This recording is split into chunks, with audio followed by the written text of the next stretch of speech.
keeps getting more ridiculous.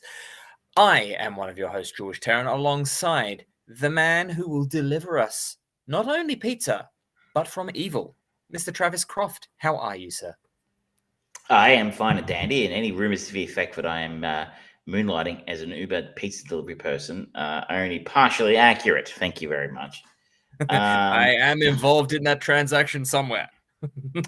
It's been a week. We've got a heck of a show for you this week. I made a choice last week of a chain movie that yeah, you did. May or may not have paid off in spades when I had to actually go through and watch the thing this week. So that's something to look forward to.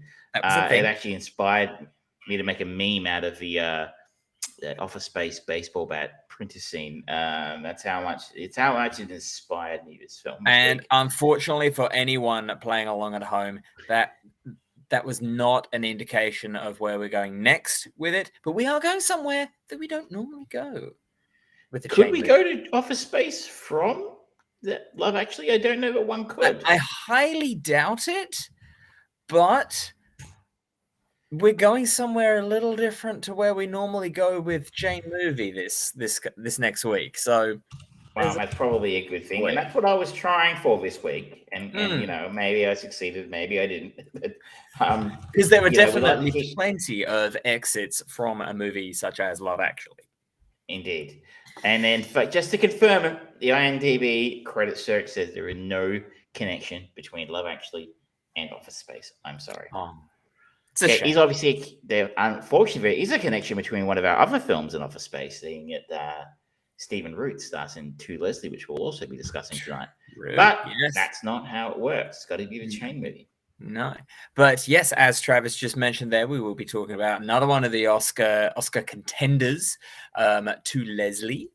And we're going back to 2001 to watch a much-loved cult indie classic now, I think is its official taglines, Donnie Darko, starring a very early on his slow but somewhat obvious rise to being a very successful leading man in Hollywood, Mr. Jake Gyllenhaal, as well as the big introduction for Maggie Gyllenhaal. It's also the first ever film role of Seth Rogen. It is the first role. Yes. His first line in cinema was, "I like your boobs." But, let's... And to coincide with that, he did the trailer for the new Teenage Mutant Ninja Turtles thing, and it came out the eternal teenager Seth Rogen. He is. I had not known. He was born fully formed, ladies and gentlemen. Mm-hmm. Should we crack on? There's a bit to do. Let's crack on. We do try to keep these briefer these days. Yes. Hour and a half. Chain movie. Chain movie. Love Actually. Travis, you chose this movie. Introduce it for us, please. Follows the lives of 8 very different couples in dealing with their love lives in various loosely interrelated styles, all set during a frantic month before Christmas in London, England. Written and directed by the infamous or famous Richard Curtis, responsible for things like Mr. Bean and Blackadder earlier on in his career. Later on, things like 4 Weddings and a Funeral, Love Actually, more recently, Yesterday, Mamma Mia films. The guy is prolific, and apparently he's a Kiwi. I did not know that. So I thought he was British.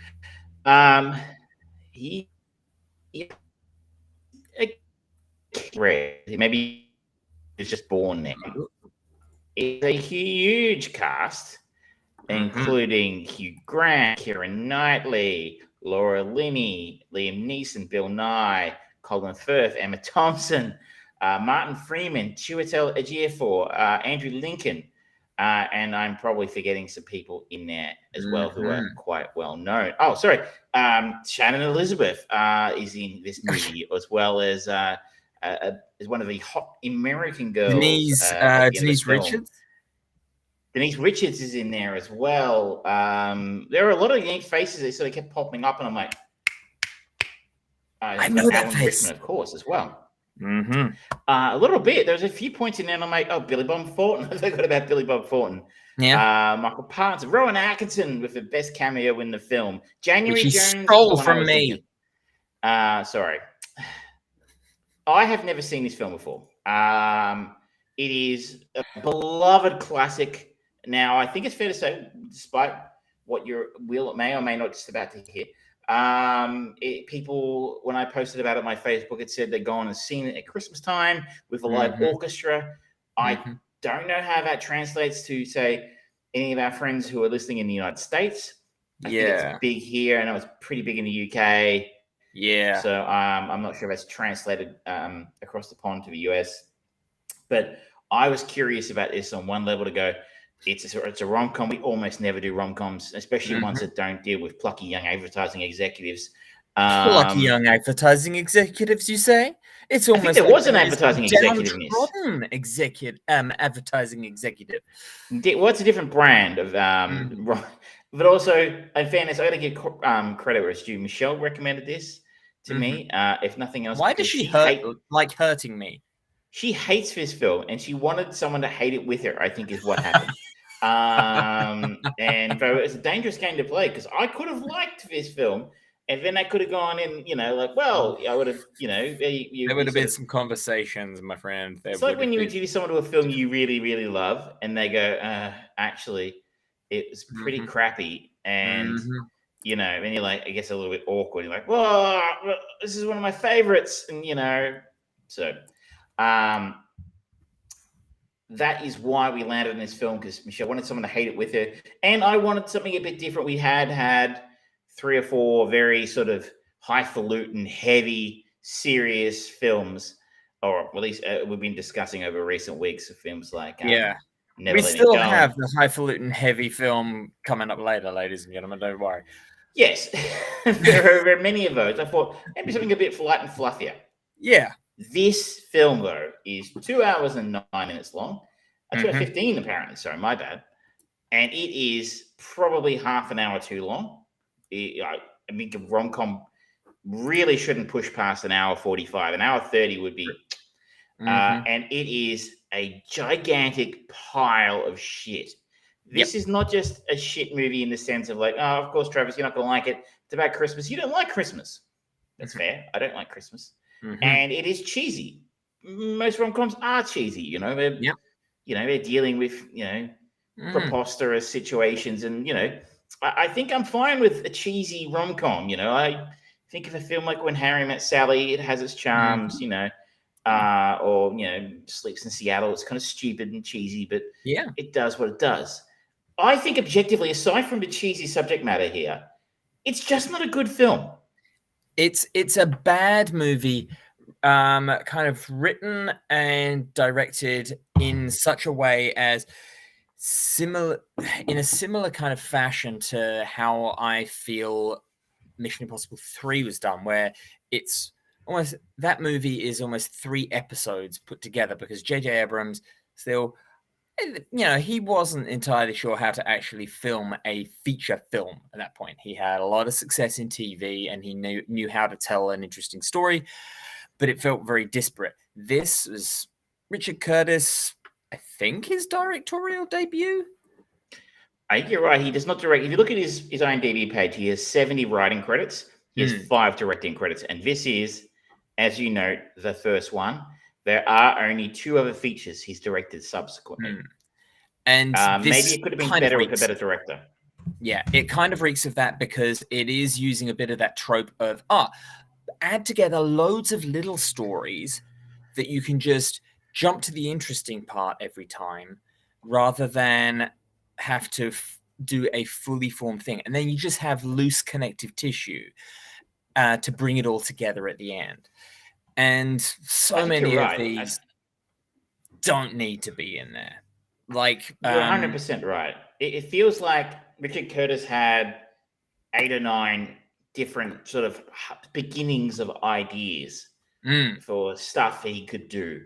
And I don't know whether, I don't know the guy, obviously, but, I get a feeling that rather than actually working on developing 1 or 2 of those stories to fruition, he just sort of, like you said, just smushed them all into the one thing. And he's sort of, once he sort of, rather than actually writing them as connected stories from the start, he's then come in and deliberately added the connections later on to make it sort of make sense in terms of making an entire feature film about these stories. Because if you made 8 separate couple stories in a feature film without any sort of connective tissue, that wouldn't really work in a feature. I mean, because it just feels artificial the way it's added. These connections are added because they seem almost afterthoughts. So the couples in question, let me see if I can remember them, because there were a lot of them. We have Andrew Lincoln, Chiwetel Ejiofor, and Keira Knightley. So that is Juliet and Peter getting married at the start of the film. Note here, I was cringing from the first 10 minutes of the film because during their wedding, to their surprise, Andrew Lincoln's Mark, who is Peter's best man or best friend, I don't know if he's actually the best man, has organized a choir to sing "All You Need Is Love," the Beatles song, and there's curtains in the church that drop away, and the choir's just there, and I'm like, oh fuck, that's but huge. It gets worse. And this is in fairness to Richard Curtis and the people behind this film, they are not lying about what you're getting. This is a very good indicator of what's coming down the line. So if you don't like this, you're probably not going to have a very good time. And I didn't like it. Interestingly, this is a leftover idea, apparently, from Four Weddings and a Funeral. So that is a hint to me that I think a lot of this film are leftover ideas that didn't quite fit anywhere else in the stuff he was writing. So he just tossed them into the mix here. And like I said, just sort of, tied it all together roughly. So we have that. That turns out that Mark is in love with Juliet. So that's that sort of couple sort of story there. We have Hugh Grant, who is the Prime Minister of England, which, please, as if they would ever elect anybody that charming or handsome as Prime Minister. Have you seen who came before him? Fuck off, right? No way. And I'm pretty sure that was intentionally done to make a joke of the British political system. But it's still just like, yeah. He's actually single. I would be curious to see the science behind it. How many people got diabetes within the first 20 minutes of this movie? Because it is so saccharine sweet. My God. Hugh Grant is the newly elected Prime Minister, I think, is the insinuation here. There's some cheap jabs at Tony Blair, who I think was PM at the time or had just been PM. Exiting, and he is newly elected. He is a single PM. Now, here's one of my first thoughts is, if you're going to pick one of the ideas to run with, this could have been a good one because I think there's some legs with this one. Not so much with the others. We have Laura Linney, who is, I think, our put-upon advertising executive. She works... She is the anti-Blucky. She is the anti-Meg Ryan. She works for Alan Rickman, basically. Alan Rickman is the boss at the company. Alan Rickman is married to Emma Thompson, but he's having an affair with his secretary, whose name escapes me. Heike Makach, who plays Mia. I think. Mia. Mia. We have Martin Freeman, who plays John, and Joanna Page, who plays just Judy, apparently, or Judy, who are stand-ins for a porn film. I didn't realize that they put that much effort into blocking shots during pornography, but apparently they do. And that's where they meet. They meet getting naked with each other and simulating a sex scene and talking about the weather. Have I forgotten anybody here? Oh, of course, the love interest of the Prime Minister is played by someone. I can't think of the actress's name, but she's not Martine McCutcheon, who plays Natalie. Yes. And most importantly, Liam Neeson and his son, played by Liam Neeson and his son, played by Thomas Brody Sangster as Sam. I'm not even going to bother looking up his character's name because it doesn't matter because he's just Liam Neeson. And every time he picks up a phone in the film, I'm kind of like, I don't know who you are, but I am going to find you and I am going to date you. And his wife is deceased. He's a widower and he's now a single father of Sam. And Sam is in love with a girl at his school, who sort of becomes something later. Of course, we're forgetting him already. Colin Firth is in here as well. He plays an author who goes to Portugal to write his book. Yep. Name is Jamie. He plays Jamie. He falls in love with his maid, who I'd have to go digging around and trying to remember the actress's name, but it doesn't really matter. She's not famous. So, Lucy Moniz, he plays Aurelia. Yeah. And you can tell already there's so many characters, there's so much going on in this story. Then there's the other one as well, which is the failed romance of Colin Frissell, played by Chris Marshall, who is your kind British of lad. quintessential young London lad who just wants to have sex. And even in a movie this saccharine sweet and hodgepodge, that little story, it seems like the most American part of it, just because it does. It almost feels like a weird kind of like when he flies off to America, the boys in the Eurotrip movie are flying the opposite way, and they just pass just in the night. It's just like they pass into it. There's like a wormhole over the Atlantic, and he leaves in a British love comedy and turns up in a college sex romp film.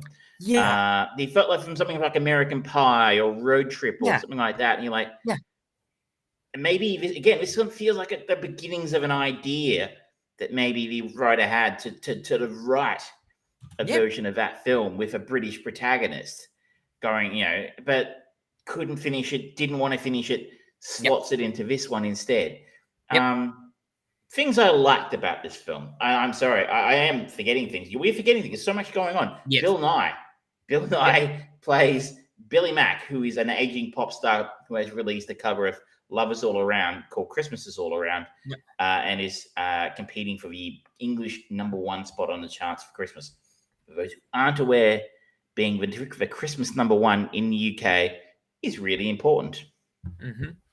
I might expect George to tell us why, but we don't care. I don't do music. All I remember, the only thing I really remember is the Donnie Darko version of Mad World ended up being Christmas #1. And I was very happy with that, because it meant I could listen. I could authenticate and justify listening to the Donnie Darko soundtrack at work, saying it's Christmas music. I think in 2008 or 2009, Rage Against the Machine had the Christmas #1 with "Killing in the Name of" after an internet campaign to not give it to the latest winner of a pop star TV show. And I recall they actually turned up and played on the BBC or somewhere, and they told them not to swear. And that really worked. Not. Anyway, so things I liked about this film. I liked Bill Nye's character. I think you talked about it a little last week. I think this might have been the film that kind of propelled him into the public consciousness, along with things like Shaun of the Dead. And he's fantastic in this film. He's actually a lot of fun. He's got a lot of energy. He's some of the funnier bits of the film include him. He's very entertaining and engaging and charismatic, and I liked him.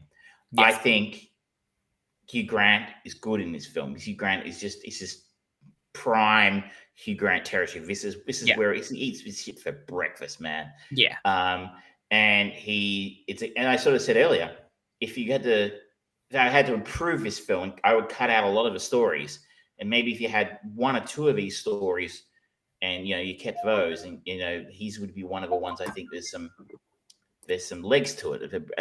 Can you imagine like an eligible bachelor being elected prime minister of the UK? I mean, there was that movie with Michael Douglas, The American President, where he plays, a single, president. And, how do you date? Do you go on Tinder? I mean, my daytime job's quite demanding, but, I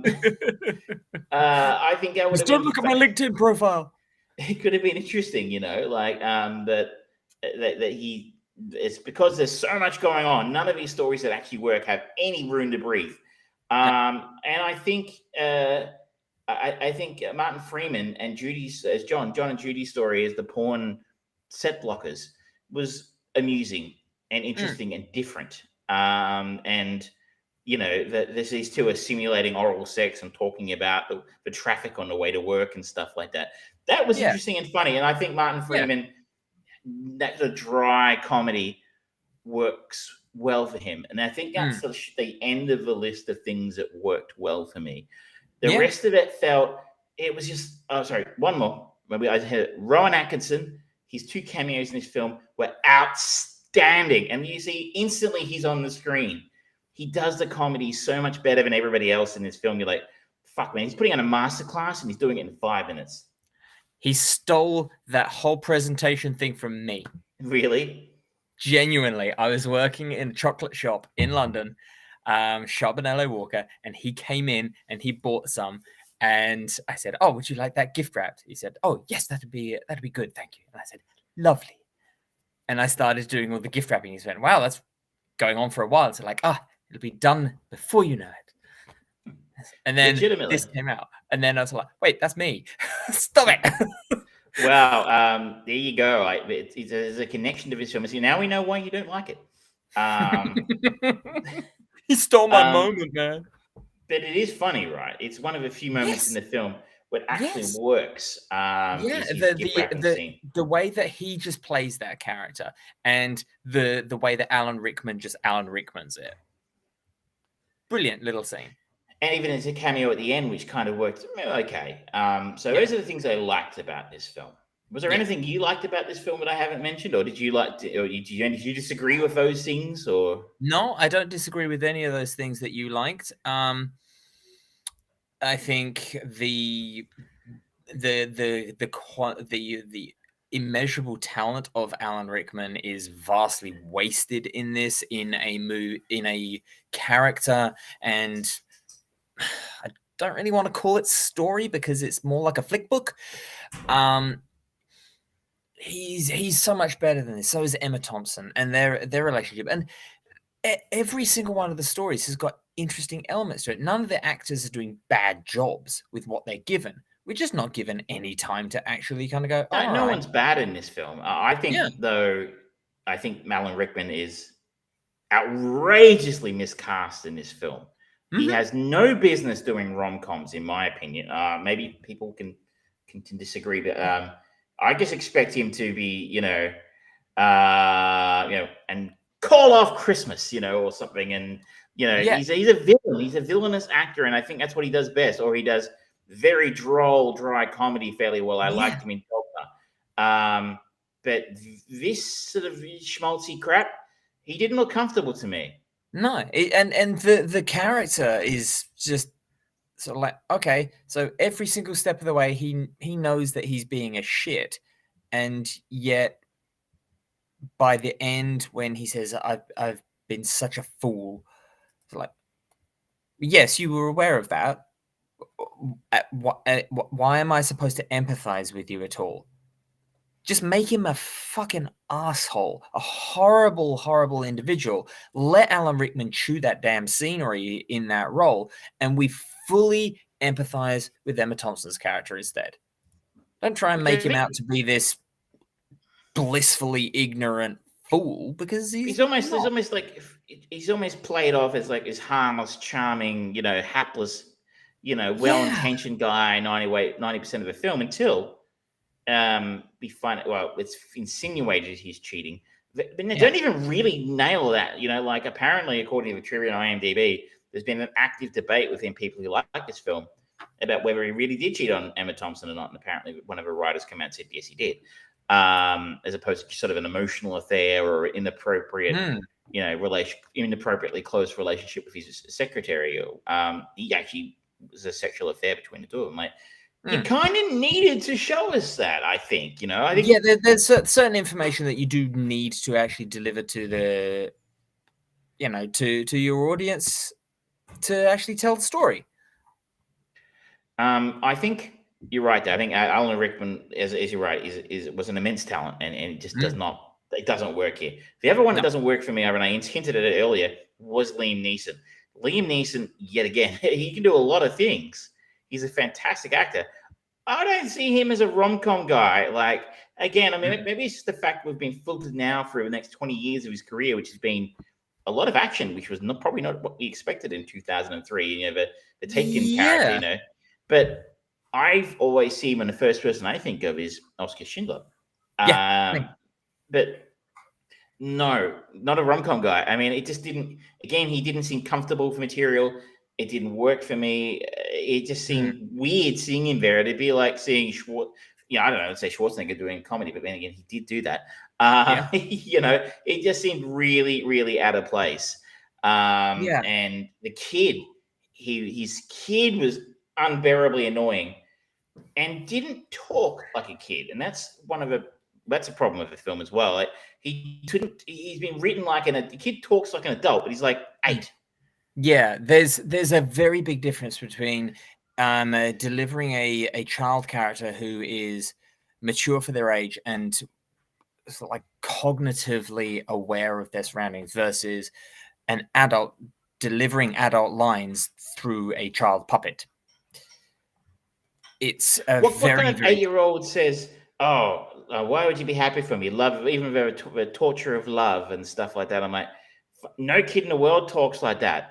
And it can really pulls me out of a film completely when I see, someone talking like they're not a real person. Like, it's almost like he's trying to speak like a modern variation of the Lamentations of Romeo or something like that. Whereas, you know, in the play, Romeo is supposed to be this really young guy, and he's like saying about the woes of dating and romance and all of this stuff. It's like, okay, it was a very different world back then. And Richard Curtis, you are not Shakespeare. Sorry. He's not. I think perhaps the greatest failing of a film for me, or a part of a film works least well for me, are twofold. The love triangle with Keira Knightley, Chiwetel Ejiofor, and Andrew Lincoln. It's a fucking mess. Yep. So essentially, Juliet thinks Mark doesn't like her. He turns up at his house one day to see if she can get the video footage he shot of their wedding, only to find that the wedding footage he shot was entirely of her and her face. And she slowly comes around to the idea, oh, Mark's actually in love with her. And he turns up at her doorstep one night, unannounced, mind you, with the famous scene now that I was familiar with him, with the cardboard signs, you know, to me you were perfect, and which is, I guess, inspired by, you know, the famous Bob Dylan film clip. And she follows him out and then kisses him in the street, and then he walks away going, "That's enough," or something like that. And then that's just it. Like, they just continue on like before. Like, he's you know, in love with his best friend's wife, and they've basically, you know, they've done something pretty untoward together, and one might consider kissing your husband's best friend cheating. And they just don't mention it ever again. They don't do anything about it. You're like, can you imagine how fucking awkward that would be for the rest of your goddamn life? You two both know how you feel about each other, and you've got to hang out together, and you can't do anything about it. At the same time as that guilt of knowing that she's cheated on her husband, and he's cut his best friend's grass. It's just like, it's really, really, really weird that somehow this is. I'm supposed to think this is romantic. Yeah, but it's fucked up, is what it is. It's fucked up. Yeah, it's a complete mess on so many levels, and yes, this was at a point where Britain, in particular, before Keira Knightley really rose to superstardom and things like that, she was the hot young new face, and Bend It Like Beckham had come out, and she was a big success in that one. And I think Pride and Prejudice might have just come out just before this or just after, and she got Oscar nomination for that. She's Pirates of the Caribbean came out that year. Yeah. So she's an empirically attractive person, and she's got an unusual smile. It's noted. Andrew Lincoln, this was before he became so synonymous with The Walking Dead, and it's like, okay, you're getting kind of hot young British talent in there. okay, why are you giving them this? Why are It's you also worth giving noting them? that they get very little time or space to work in. Yeah. This is a very small part of a film. I was very surprised because I was familiar with the famous scene, like I said, for Mm, the cardboard signs.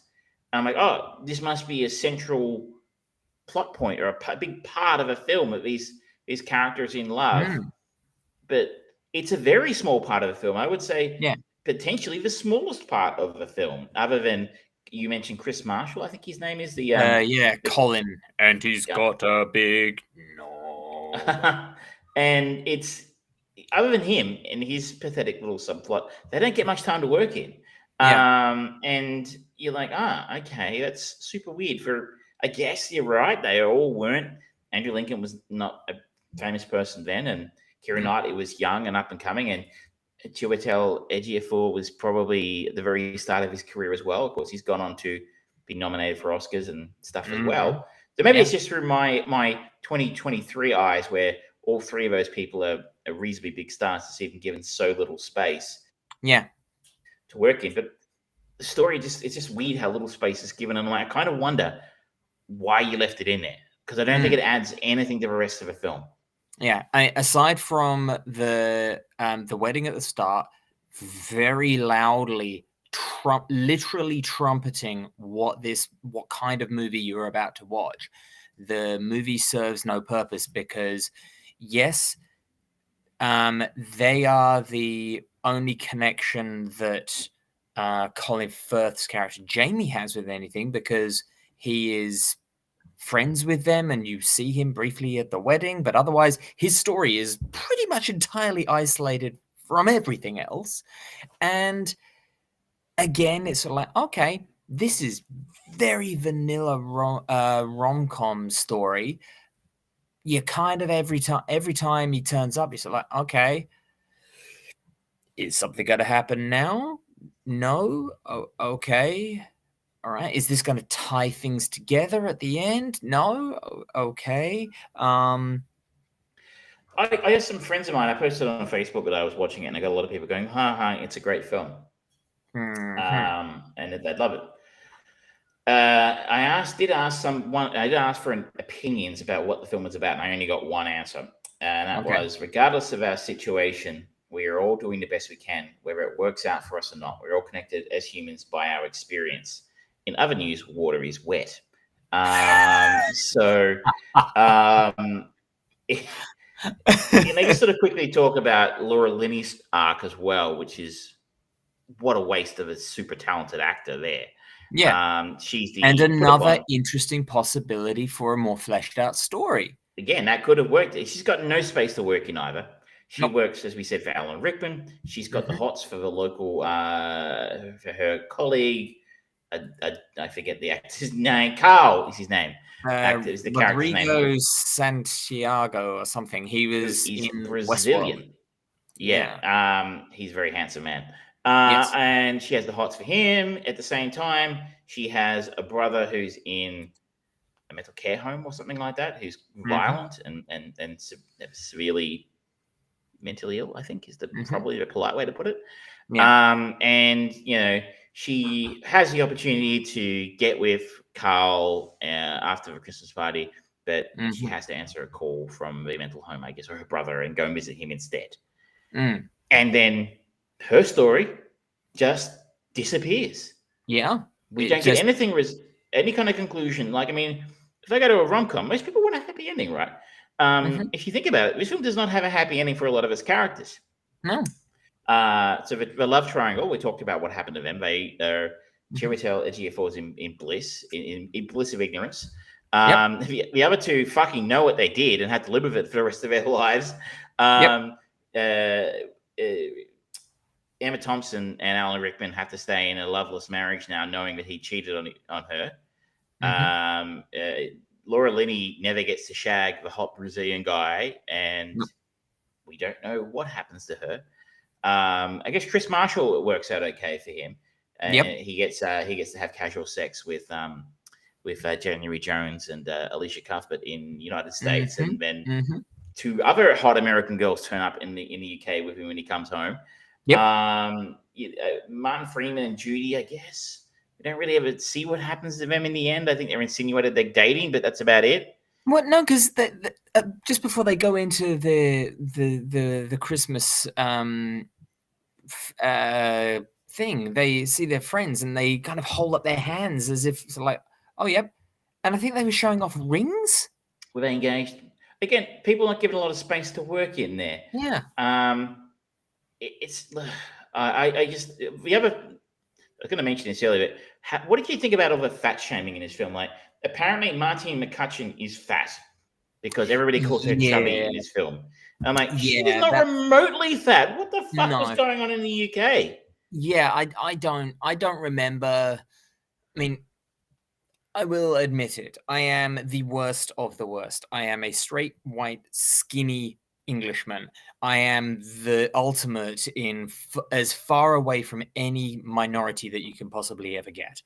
But I also feel like I am generally aware of what's mostly happening socially around me, and I don't remember there being that, and I certainly don't remember it being something that was the in joke, or I don't know why or how that came about. And there are certain characters in there that it would have been much more cutting and interesting, and I would have been suddenly more interested in it if they had been making skinny jokes against Keira Knightley's character, for example.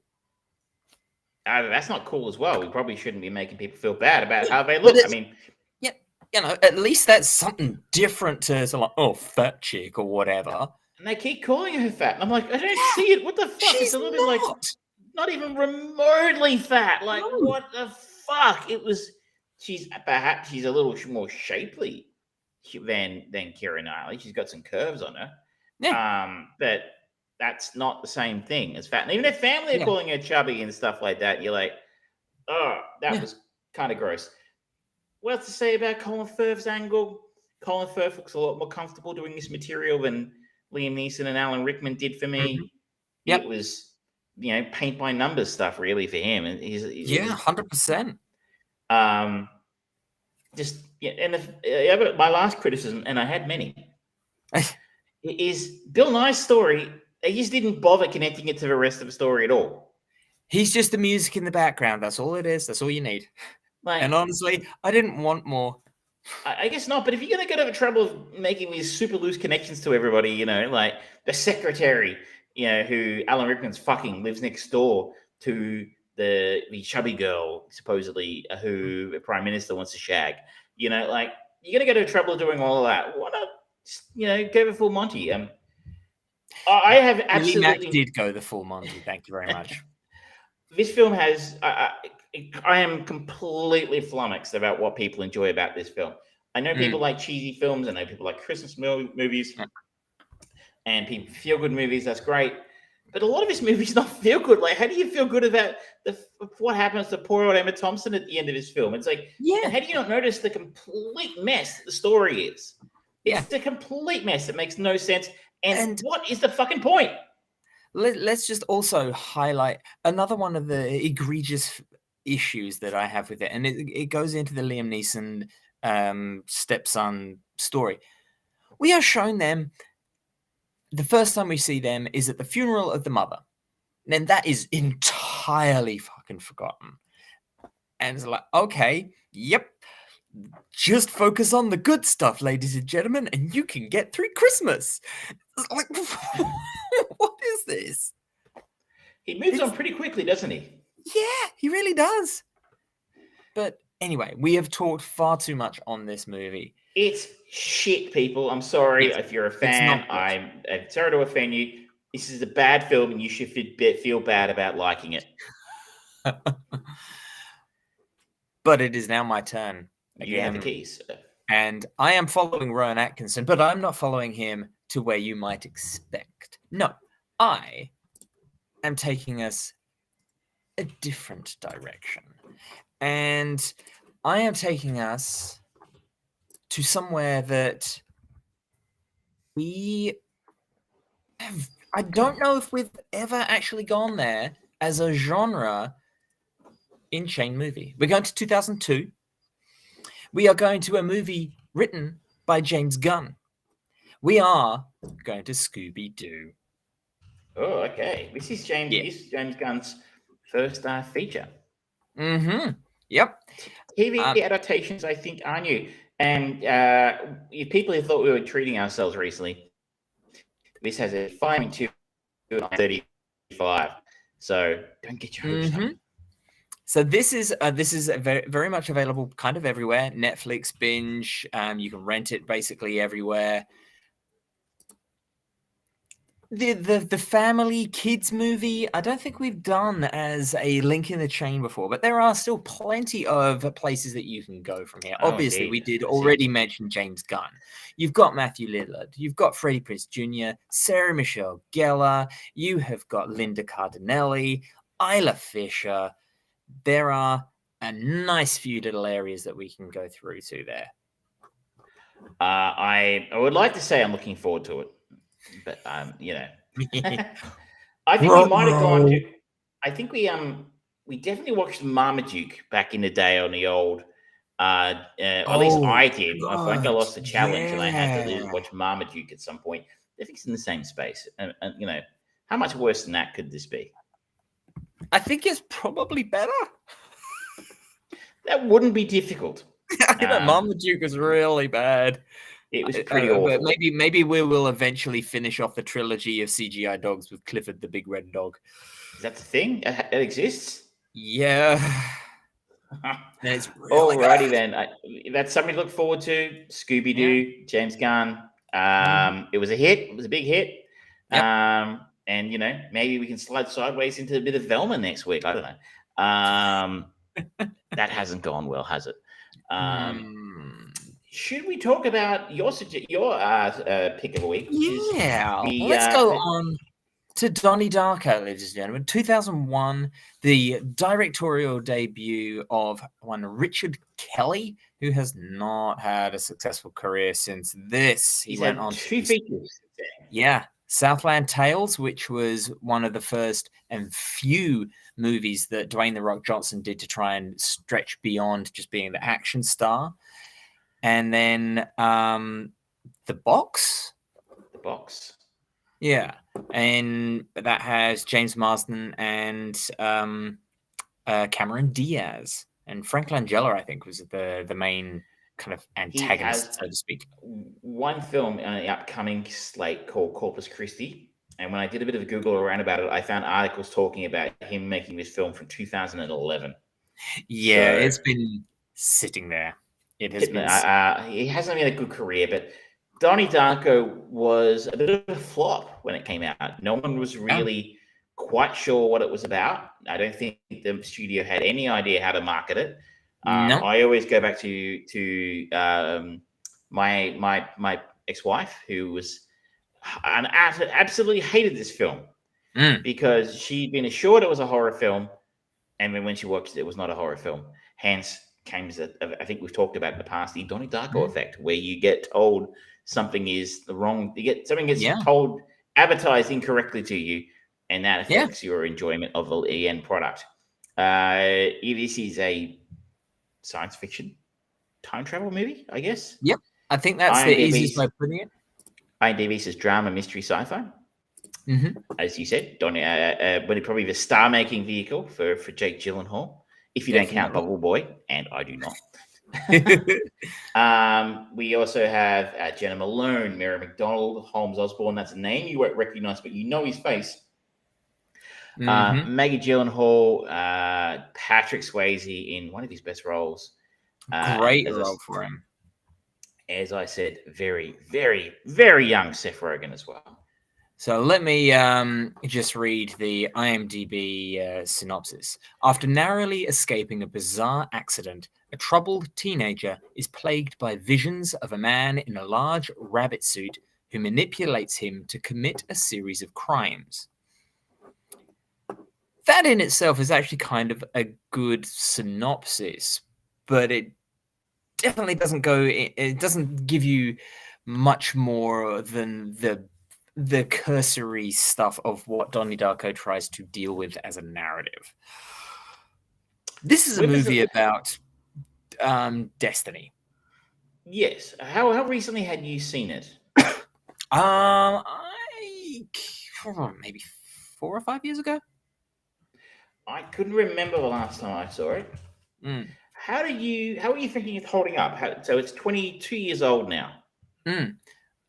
I think visually it overall holds up really well. I think they captured the 80s, which is the aesthetic for the time period. I think they do that very well. I think the director's cut is terrible in comparison to the theatrical cut. They add in these.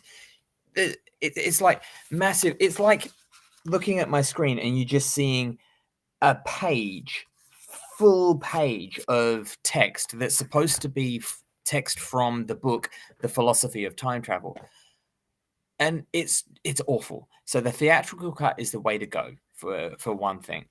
I should note also, apparently it isn't actually a director's cut. That's just what the studio chose to call it.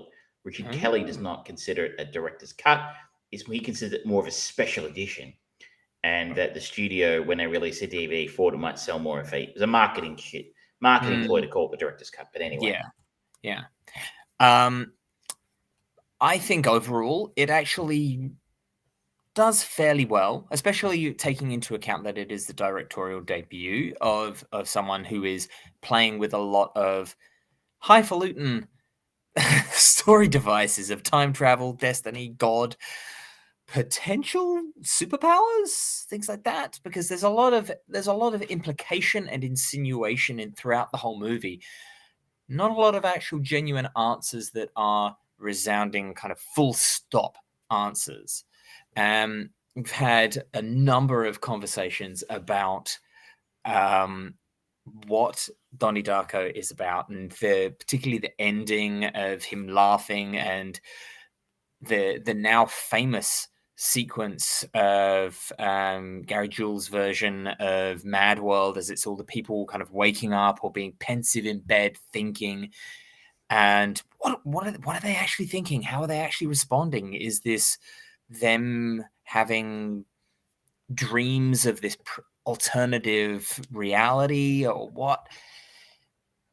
I think overall it's standing up quite well. I tend to disagree. I think this is aged poorly. I think the effects, it was low budget at the time. Yeah, the effects. The only reason it got made is because Drew Barrymore's company, I think, agreed to fund for $4.5 million, and she had to star in it, which is fine. She's good in it. Yeah. But the effects aren't holding up well, especially the blob sequences. I mean, most people who want to see this film have seen it now. I'm not going to put spoilers up for the watery blob things that come out of their chest that sort of seem to indicate their destiny of where they're going, almost the path they're about to follow. I kind of was good with that 20 years ago. 2023. No, they are not looking good. Even the vortex thing over the house, it looks badly implemented. And surprisingly, I have seen this film a few times over the years, so I can't remember the last time exactly. Jeez, this film's slow. Yeah. It's slow not much happens, you know? It is a think piece. I'll give it that, in the sense that this is a film and a director and a writer who's asking lots of questions. I don't think he knows the answers, though. Definitely not. So, I mean, there's a funny note in the IMDb trivia. It said Seth Rogen and Jake Gyllenhaal agreed after filming it completed they had no idea what the film was about.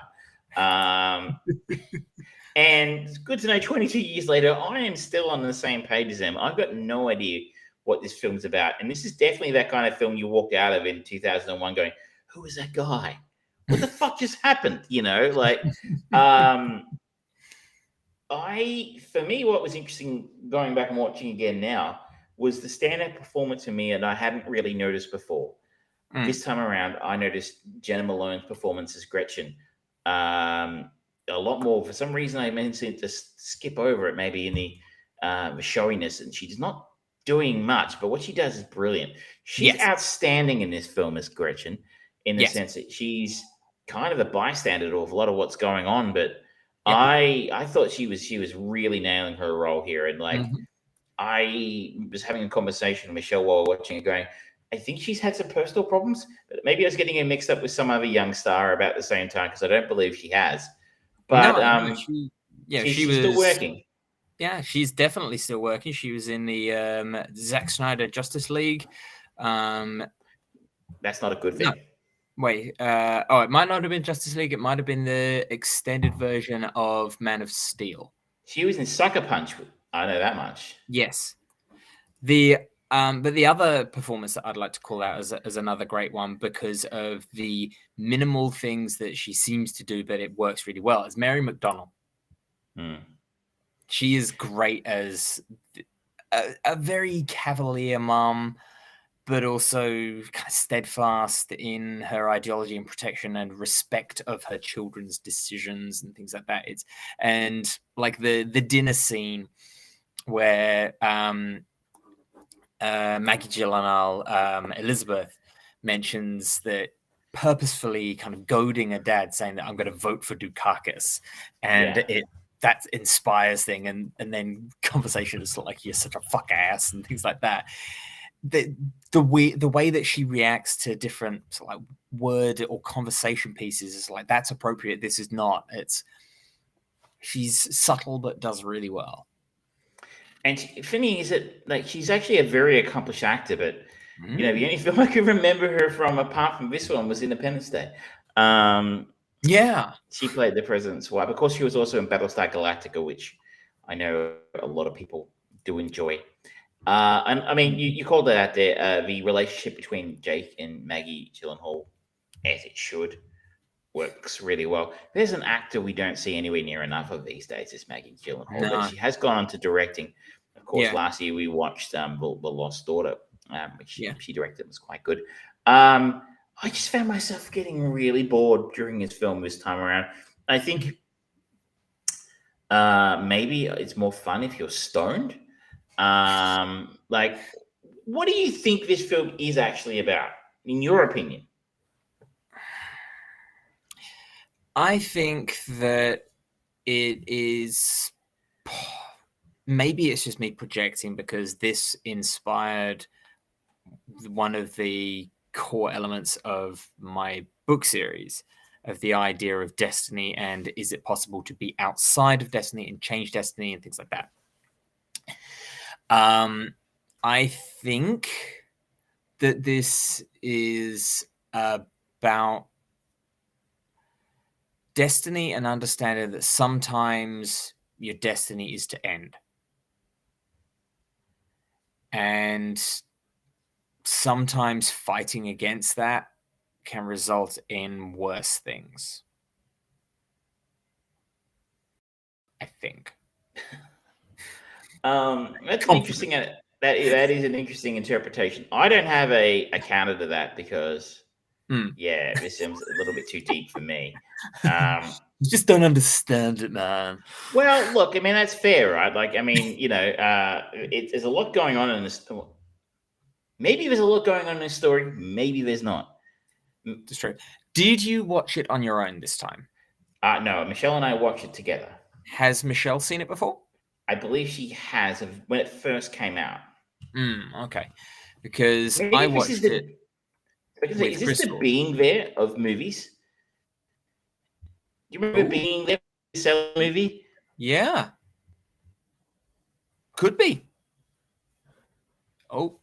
Like on this ultimate high level of playing 4D chess against everybody and super, super smart, when he's actually fucking stupid, and like just sort of doing what seems naturally. Everybody's reading all this nuance and intelligence into some fairly simple actions. I wonder if Donnie Darko is the film version of that, in a sense that there's actually nothing going on in this film. It's just people are seeing things, reading into it, in a way that the director could never have foreseen. Yeah, that is not a suggestion. It is an open question. Yeah, I think that this movie is at least in part designed to elicit debate and question about what it is about. I think that is a crutch for a writer and director who came up with an idea. And the core idea of, the opening is interesting. Someone rousing from their sleep because they hear a voice and it leads them away. And then it's an unusual entity telling them the world is going to end. The next time we see him, he's wakes up in the middle of nowhere. And it's like, that's a cool setup. Now give me story. And everything is reaction. And anytime anything interesting actually happens, we never actually see it. For example, like the bronze statue of the dog has an axe in its head, and there's a line saying that's solid bronze, right? It's like, okay, how did Donnie get up there and do this? Does he have superpowers? And how did he get the car at the end into the portal? Can he fly? Is he Superman? I don't know. I'm gonna ask questions about that because I feel like I'm missing a lot of important story elements here, and I'm having to fill in the blanks. And the director's just going, maybe, you don't know. Just being coy. It's like going, Where fuck, that's a better idea than what I came up read his with. thoughts, he'd be like, shit. If we were reading his thoughts, maybe he'd be going, shit, I should have thought of that. Fuck, I'll just say nothing, like that was intentional.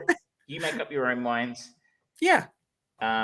It's like, I'm not going to sit here and say it's a bad movie at all. It's interesting given his later work does not reflect well on this work.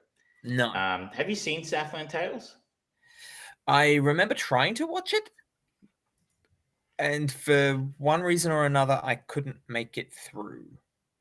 Oh, there are many reasons. It's because it's crap.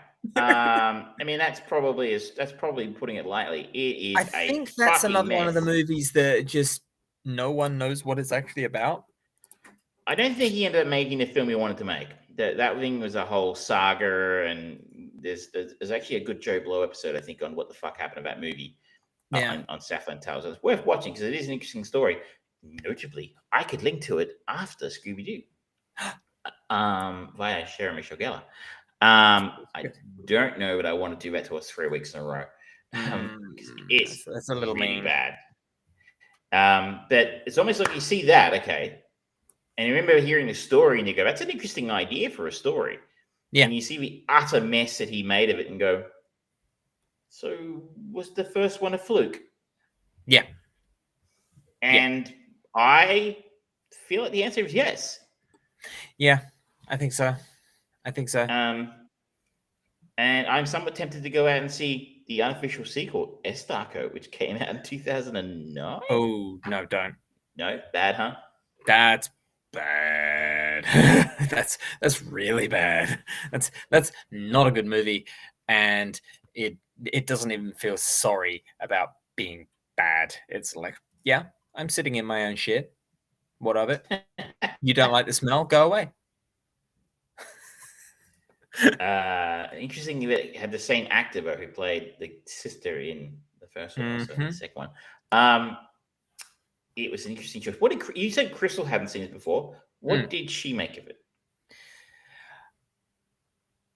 We had lots of conversations about what it's about, and I don't think we got anywhere particular about where she landed on if she actually liked it, but it posited some questions. Well, it's probably better than you. That is the perfect answer to a question about did someone like Donnie Darko? I'm not sure, in other words. You'll find out. You'll never know. Quit asking. Maybe. Yes. No. Who's asking? Have you got anything else you'd like to say about Donnie Darko? No. I think that many of the people in that have gone on to have much more interesting careers. Like Jake Gyllenhaal shows a good modicum of talent here, and he has gone on to do some absolutely stunning performances, particularly his work with Denis Villeneuve. He is a really strong actor. And Jenna Maloney, I have enjoyed her work. She doesn't get enough of it, in my opinion. Mary McDonald called out, thought she was great. Maggie Gyllenhaal, she's great again. Doesn't get enough work. Don't get to see her enough. That's it. I assume she just wants to direct films now, which is fine. Yeah. But yeah, I'm with you. As actors, you need to see them a little bit more often. Yeah, it'd be nice. Should we move on to Leslie? Back to let's the go modern day. to Leslie.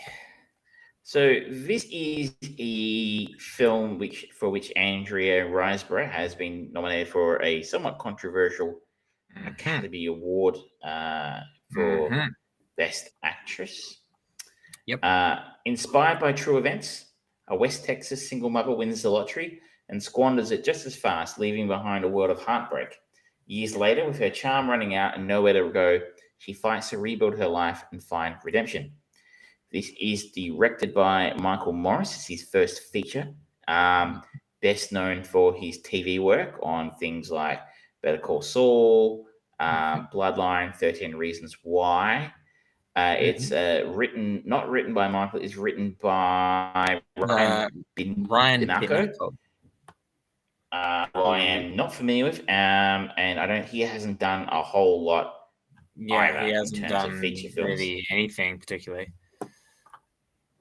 As we sort of noted, obviously Andrea Riseborough is the star of the film. Other familiar faces you might notice in there would be Stephen Root playing Dutch and Alison Janney. I did say, as soon as he popped on the screen, I'm like, excuse me, I believe you took my motorcycle. They took my beer. I burned the building down. Alison Janney as Nancy. Yep. And Mark Maron is probably the other familiar face in here as Sweeney.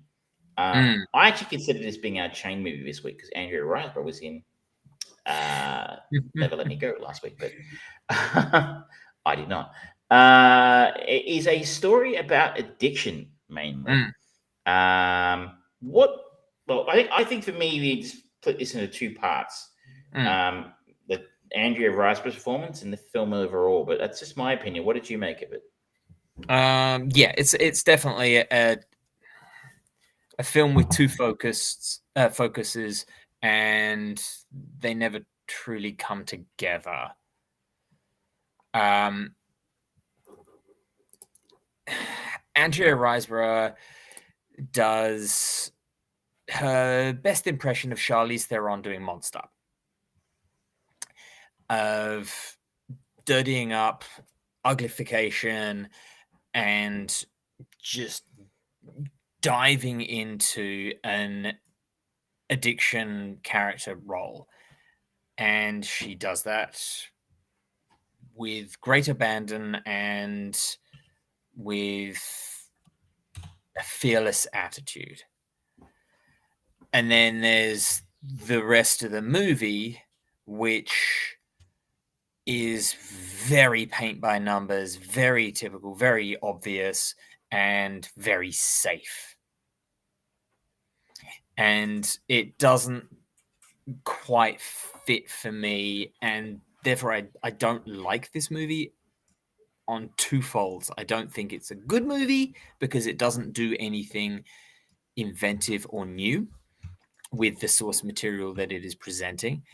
And the fact that it has these two very different parts clashing so frequently throughout the whole film, it just feels disjointed.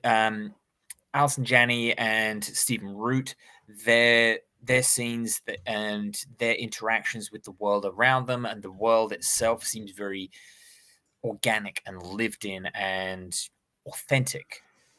And they do really good job. And most of the surrounding cast do a good job of kind of being what they need to be. It's like we're going to be seeing it next week with Scooby-Doo, where it's live action performers with a CGI dog. They're never going to fit together. No matter how good you make the CGI, the performance, it's just going to be weird. And it feels uncomfortable. And if you're basing it on a true event, you want it to feel through and through realistic and believable. And it jarred me watching the whole film.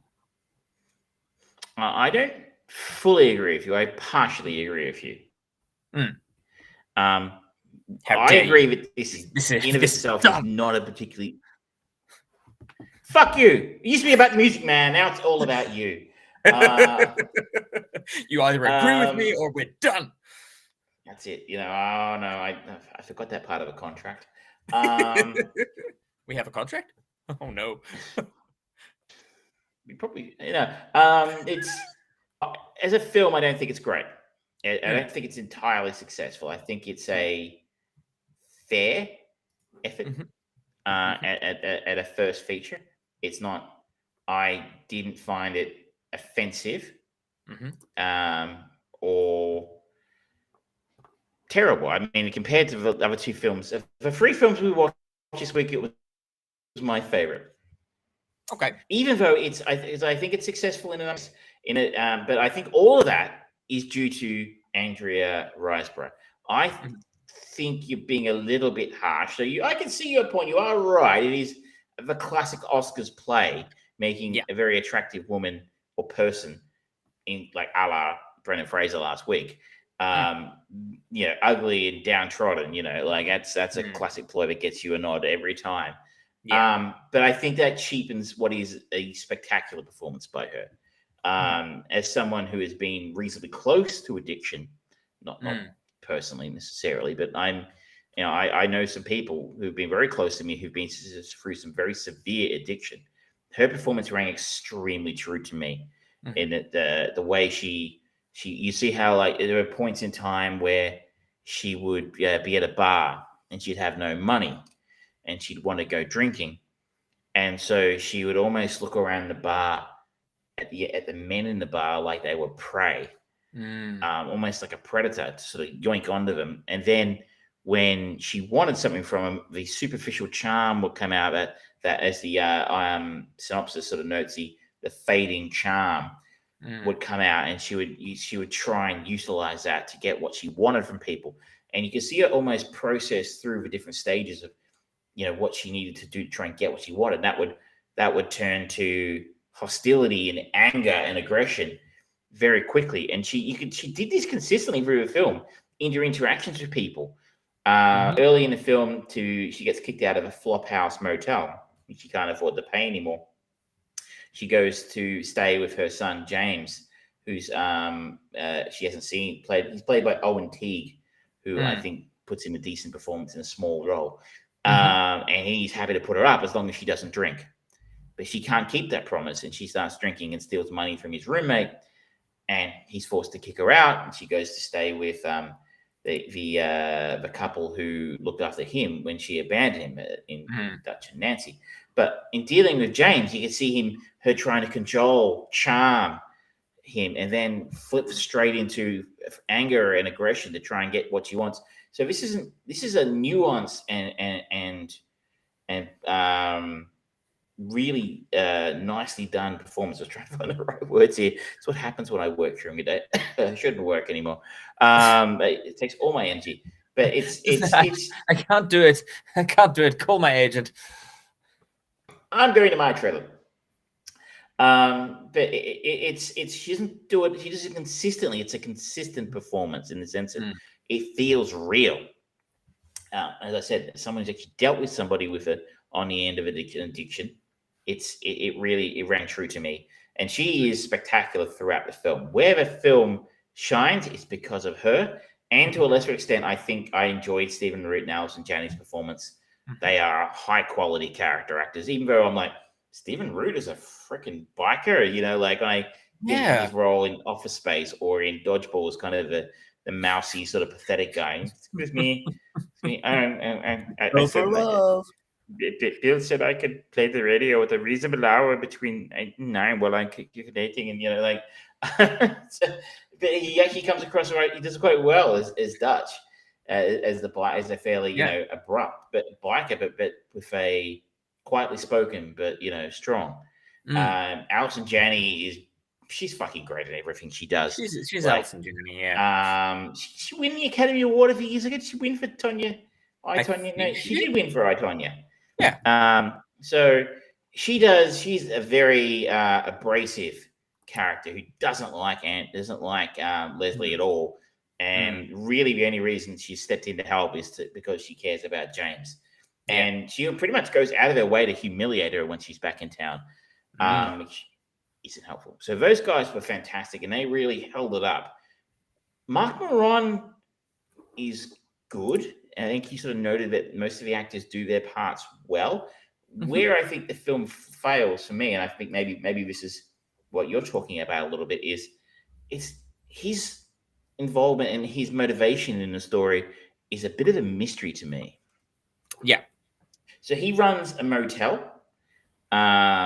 which he finds Leslie's suitcase out the front of the motel he runs.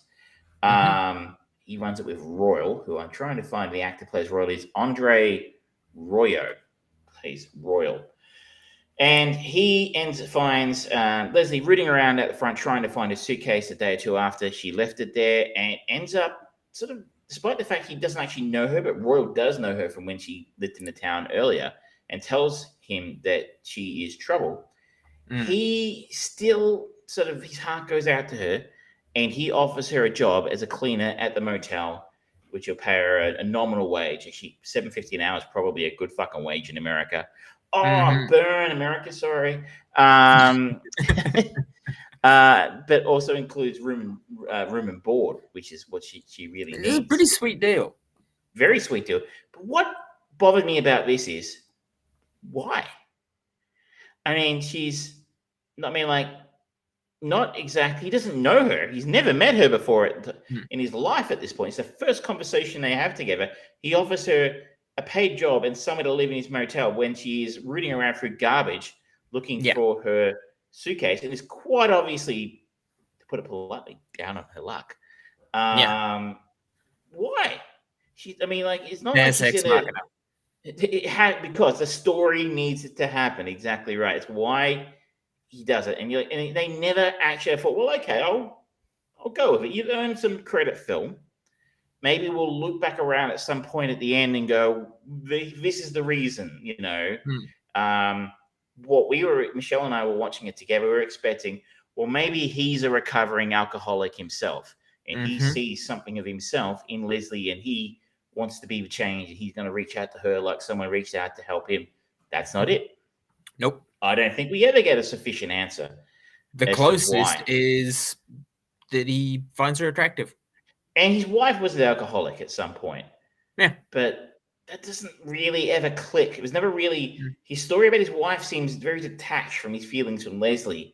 Yeah. And they don't actually ever make that connection sufficiently. So he really goes out on a limb for this woman.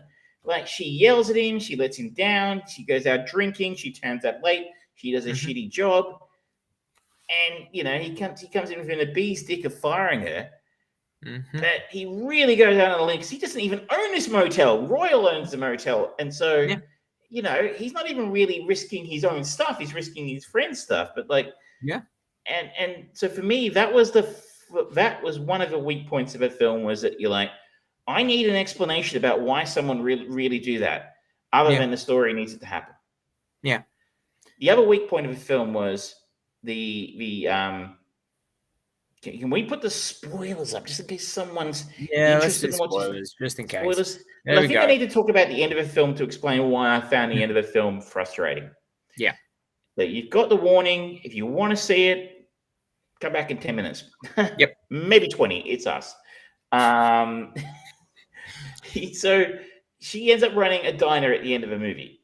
Now, they kind of signposted this a little bit because there's a couple of points she sort of was looking longingly at the building across the road from the motel, which was an old ice cream store. And you're like, she ended up crashing in there a night or two because it was abandoned. And I'm like, oh, okay, she's going to reopen the ice cream store at some point, maybe. But then, like, 2/3 of the way through the film, we cut back again to the video of her winning the $190,000. And she's like, oh, maybe I'll open a diner somewhere. And that clip of audio, we hadn't seen that at the start in the clip of we saw that same video of the TV interview at the start of the film when she won the money, but we didn't see that part about her saying she wanted to run a diner. We didn't get that piece of information halfway, 2/3 of the way through the film. 2/3, yeah. And so you're like, oh, okay, well, we've seen her looking at the thing across the road, and now I have that piece of information. I didn't need George's superpower to tell me how this film's going to end. She's going to end up running a diner across the road. And she does. And you're like, okay, I mean, maybe that's the real story. I don't know. But it felt very convenient and it felt very lazy. Like signposted, her looking across the road at the stories. That's cool. But maybe they should have dropped that piece of audio about the diner in the interview at the start of a film. Because then I probably wouldn't have remembered what happened, by the end of the film. Or maybe have it as like the end, the son, when he turns up, it's like, oh, guess what I found, by the way. And he plays it, and as the credits are rolling, we hear that. And it's like that was just a thing that was just in her mind that kept her going through. Now, by putting it where it did, it just felt really okay. Well, you've just given up a neon sign. It's basically telling us exactly what's going to happen, and I didn't need that. Like, I think personally, like I said, I think the best place to put it would have been the start of the film because I'm getting the whole TV interview at the start. I don't know which part of this is relevant, so I don't know which part I should be paying attention to. When you stick the same interview halfway through the film, it sounds out like dog's balls because I didn't hear that line the first time around, and now I'm like, well, okay. And then it feeds back into the original problem I had with Mark Maron's character. He and Royal apparently pay to fix the place up or something. Like she's like, oh, I can save money to do this. And like, but we just sort of cut to 6 months later or something. Yeah. And it's done. And, I was at the very least hoping for a 1980s inspired, cleaning montage. I need a montage. Like the girl can do it. I don't know, like painting or something. But it's just done, and like we just don't ask questions about how the fuck they afforded the thousands of dollars that it cost to fix this up. It's amazing what you can do with arts and crafts sessions, Travis. Exactly. It was there a working bee? No one in town likes her. That wasn't going to happen. So, like it was. Like I said, it's Tale of Two Stories. I think it's a bit like an extreme example was when we saw Thor: Love and Thunder last year. You watch it, you're like, Christian Bale, man. He's in a fucking different universe. He's somehow two movies got spliced together. And in this one, Andrea Riseborough, I assume she's an executive producer. I assume she's the reason this film got made. Has absolutely knocked it out of the park in terms of her performance in a very average film. Yeah. An average film. Very average makes it sound poor. It's fine. It's just got some flaws. It's very paint by numbers Oscar movie surrounding a very strong actor performance. Yeah, I liked her performance. I don't think she'll win. I think it's Cate Blanchett's or Michelle Yeoh's. But I'm glad she got nominated. And that should know. I haven't seen the films. The controversy, of course, is that she's white and she got the nomination over people like Viola Davis for The Woman King, and I forget the actress's name, but she was in Till, which hasn't even come out here in Australia. But I haven't seen those films, so I really can't comment about whether this is better or worse than either of those performances, other than to say that this is definitely a worthy performance. Good evening, Richard. Good evening, Richard. You are joining us just as we finish up talking about To Leslie, and we are now going to go on to this week's episode star of the Armchair Producers, Binge, Browse, and Burn. And I've got a strong browse or weak binge to get us going. And this is an interesting one.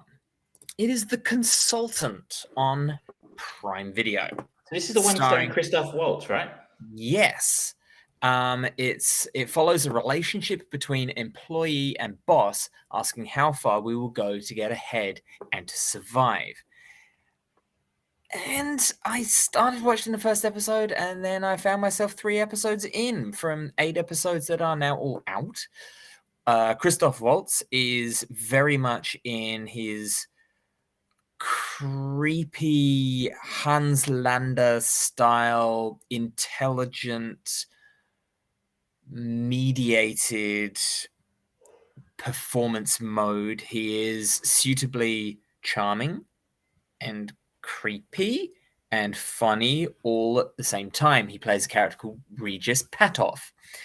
And the first episode follows him joining a mobile phone games production company, where the head of the studio,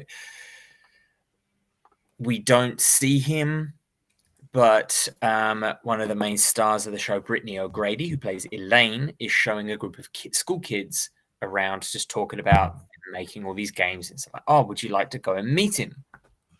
And she leads them up there, and then she goes down and starts talking to one of her other leads, Nate Wolf, plays Craig. And then suddenly there's just gunshots from inside this guy's office, and they run in and they see a kid. One of the kids has just shot this this highfalutin producer guy repeatedly. And cuts to a little bit later, the studio has been shuttered. Elaine and Craig are kind of both separately kind of trying to work out what they're going to do next. And then at like 11 o'clock at night, Christoph Waltz Regis just turns up and says, oh yeah, I'm the consultant that he hired, so we'll see everyone bright and early tomorrow. And it's suitably creepy.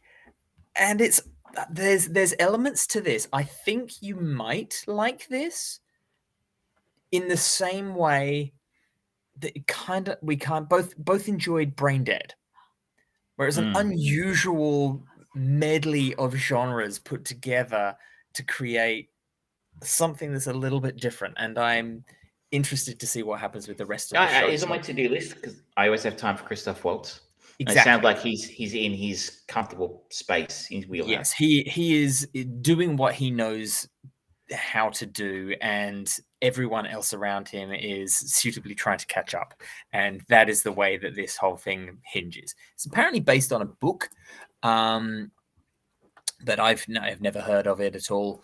But I'm invested. It's got enough mystery to it and suspense and kind of creepy discomfort.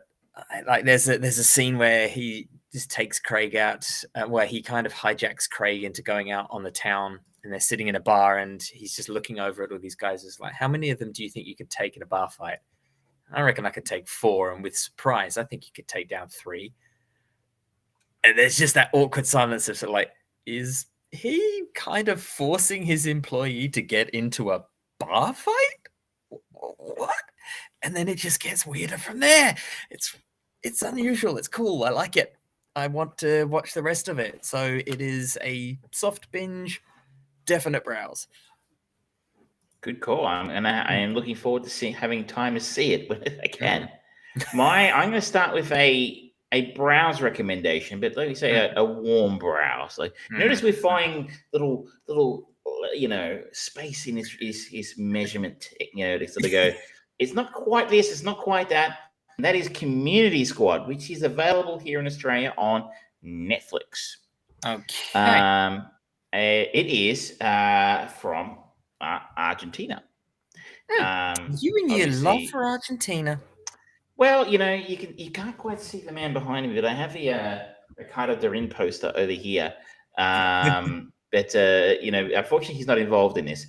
Obviously, my partner has Argentinian heritage, so we see an Argentinian show prominently featured on Netflix. We're probably going to take a look. Just out of curiosity, you don't have that relationship with your home country, do you? You don't see something in Britain. You don't see EastEnders on something and go, "Oh, miss it, miss it." You know, the cold, the dank. You know, there's only so much sort of like the only way is Essex. It's like, just no. I happily, consistently forget that technically I'm an Essex boy. I'm a Suffolksonian. Thank you very much. Anyway, Community Squad, a ragtag civilian patrol squad created to improve the image of a police, inadvertently put their lives at risk when confronting some strange criminals. This is a comedy, a crime/comedy show. Okay. The community, does he miss EastEnders? Who doesn't miss EastEnders, Richard? I mean, I've never seen it, and I miss it. You're a terrible person. No one misses EastEnders. So, close enough to Essex, Don't do this to me, Richard. I love you dearly, but don't call me out like that, man. If you listen to the podcast version, you're wondering what the hell we're doing. This is recorded live around about 7:30 Australian Eastern Standard Time, or Eastern Summer Time as it is in the moment.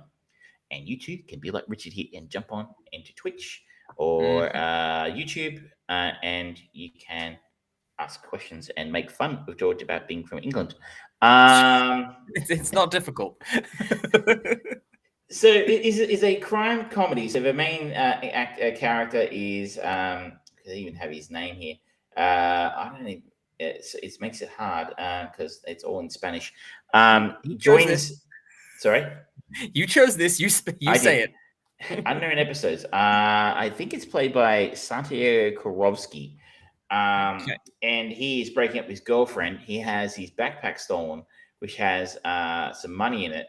And he ends up joining the community squad by mistake, which is this, as it sort of notes, a sort of like the PSOs here in Melbourne. They don't carry guns. They're community policing that the local police force has implemented to try and improve their image by hiring diversity hires, if you make sense. So there is a small person, there's a handicapped person in a wheelchair, there's an older person, there's an overweight person. And Santiago is hired. So he's not the character's name; it's the actor's name. The protagonist is hired because he is turned up to report his backpack missing, but they think he's there to interview for the job for the community squad. And they ask him if he has any disabilities. Anyway, he says he's Jewish, and they go, "Is that a disability?"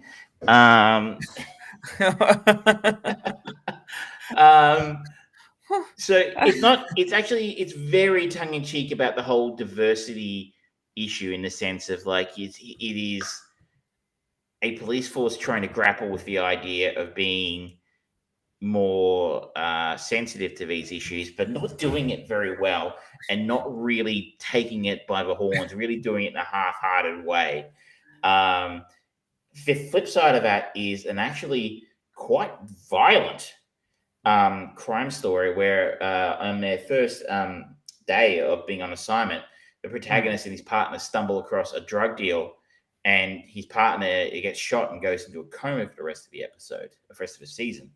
And just the sort of, I don't know if this is a measure of Argentina, or just the show, but the protagonist has his partner's blood splattered all over his shirt as part of them interrupting this drug deal. His partner is shot, and it splatters blood all over his uniform. 3 episodes later, the blood is still on the uniform. They can't even get him a new shirt, and I assume that's part of a joke. Okay. So it swings between being ridiculous and funny to being incredibly violent, and it doesn't pull any punches about who. Like there's scenes where the gangsters just pull out the gun and shoot people without, who have crossed them, without any mercy or hesitation. And you're like, oh, okay, it's sort of that really quick sort of turn into a very, very violent scene from the really kind of silly comedy that's been playing in that space of beforehand. It's actually quite entertaining. It is interesting to see a different culture in South American culture now trying to sort of wrestle with similar issues that maybe we dealt with in Australia 5-10 years ago. Like the whole idea of accessibility and sort of embracing people's differences. Obviously, that's a journey. This country is very much still on, but I think this is Argentina taking baby steps into that space. Yeah. And this is the kind of show that's come out of the country trying to deal with that sort of thing. Yeah. Okay. It's in the browse category for me. It's amusing. It's good enough to keep me coming back. Okay. Last thing that I want to talk about this time is a much delayed burn, and that is The Witcher: Blood Origin on Netflix. My goodness, this is Is this a spin-off or is this a sequel series? Yes. It's supposed to be the origins of how witches became a thing, and it's got the number one darling of the moment, Michelle Yeoh, in it, and she is given nothing but very generic, stereotypical, this person comes from a blatantly Asian-inspired tribe, and we're going through the motions. It's something that there was an interesting article I saw on Joe Blow, Donnie Yen.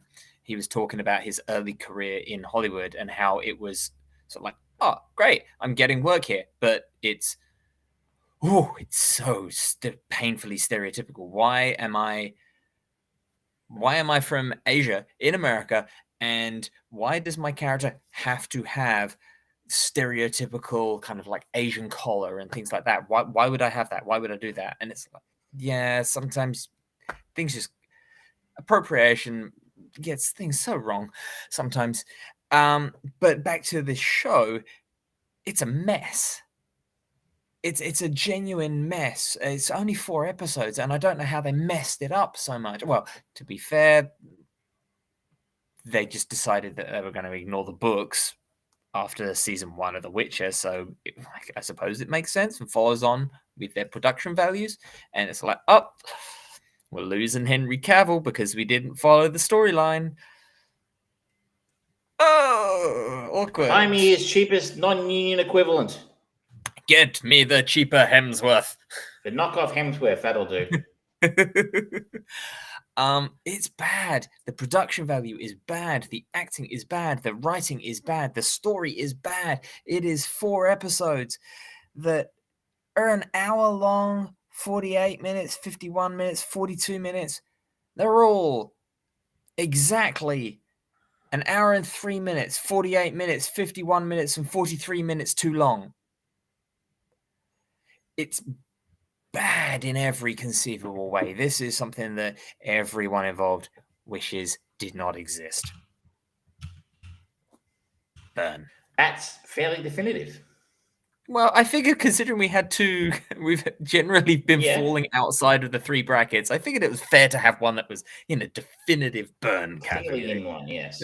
This has definitely got a burn notice on it. I'm not going to, it's an unofficial entry here, but we've got 1 episode to go of The Last of Us, and it's still sitting in the binge category. Wait till next week. I will finish the season then. Yes. But my last nomination is I'm going to have a very soft binge for this one. That is Daisy Jones and the Six. Now, I've seen this advertised. This is available on Amazon Prime. I only realized this was a thing because I had an article about it in I think The Guardian last week about how this is about a band for TV show, and the fictional band in the show has recorded an album, which apparently is a bit of a banger. So when I saw it pop up on Prime yesterday, I thought, well, I will take a look at it. Following the rise of rock band Daisy Jones and the Six through the 70s LA music scene on their quest for worldwide icon status. And that doesn't sound particularly interesting to me. I I was born in the 70s, but I wasn't alive for much of it, and I don't remember it. So music in the 70s, you know. But what grabbed me about this was the opening of the show, and I guess the premise or the framing of the show. In a sense, the show is framed as being filmed as a series of interviews in 1997, where the fictional band in the title, Daisy Jones and the Six, are talking about what happened, how their band came to break up in 1977 for the first time in 20 years. So the story opens with, in 1977, they played a sold-out show to Soldier Field in Chicago. I don't know where the fuck that is. I assume it's a big stadium. A sold-out show. They had a #1 Grammy-winning award album. They were one of the biggest bands in the world, and that was the last concert they ever played together. And in the subsequent 20 years, no one has talked about it. None of the band, none of their inner circle have ever explained or talked about why they went their separate ways.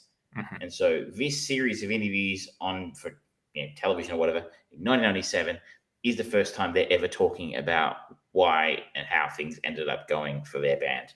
Like, that's an interesting framing device for the show. It's not just straight biopic. So in the first episode, which is the only one I've watched so far, we meet them they come from two separate places. We have Daisy Jones, played by Riley Keough, who is a familiar name to me. She was in Mad Max Fury Road, amongst a few other things. Terminal List, that was good. And she is a child of privilege, but has parents who don't really give a shit about her, despite her having access to every advantage through their wealth. We followed her exploring the late 60s music scene in what can only be described as a bit of a boomer jerk-off about how great music was in the 60s. Yes, I agree, but could you fucking not?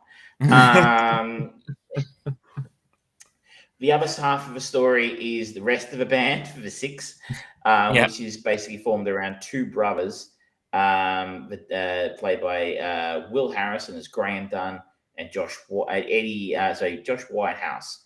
Sorry, not Josh. Anyway, I'll find the other character here in a minute. But anyway, Billy Dunn, the Dunn brothers. Sam Claflin.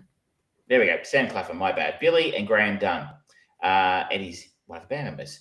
And the brothers form a band in their garage in Pittsburgh. And we sort of follow their journey as a band, playing covers and starting to get gigs and stuff like that, through to the point where they meet their first manager, played by Timothy Oliphant, who encourages them to start to move to LA if they want to make it as a band. The final sort of part of the episode is about them sort of hinting at the pair, Daisy and the band, crossing paths in LA, though it doesn't quite happen just yet. By the end of the episode, Daisy has started to realize that despite she's sort of been hooking up with artists and writers and creative types throughout the film, she's starting to find that these people are taking advantage of her, in the sense that they take her ideas and turn them into songs or screenplays.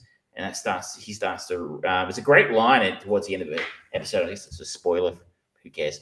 Where she says, I don't want to be amused to somebody. I want to be the somebody. Which I kind of thought was a cool way of putting it. It's entertaining. It's high production value because a lot of money's gone into this.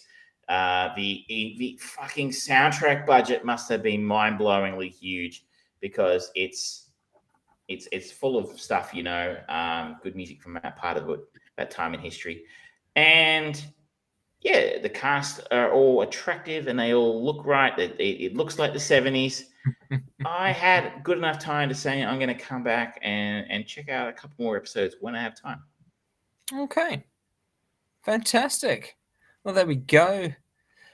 That brings us to the end of the show, ladies and gentlemen. This has been episode 175 of the Armchair Producers. We talked about the chain movie of the week, Love Actually. We will be following on that with the talented Ryan Atkinson to Scooby-Doo, because why not? It's my choice and I made it. We talked about the 2001 cult classic Donnie Darko, as well as one of the dark horses, shall we say, for the Oscar runs of To Leslie. And we had our binge browse burn, where I talked about The Consultant, Blood Origins, Daisy Jones and the Six, a very soft little mention for The Last of Us, and Balls. What was the other one? Community Squad. Community Squad. Thank you. Yes.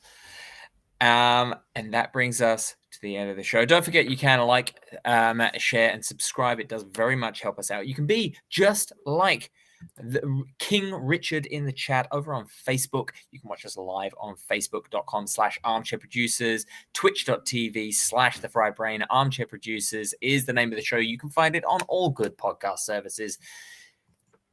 At the fried brain, at Evil Trav on Twitter. We would love to hear from you. Until next time, good night. Good night.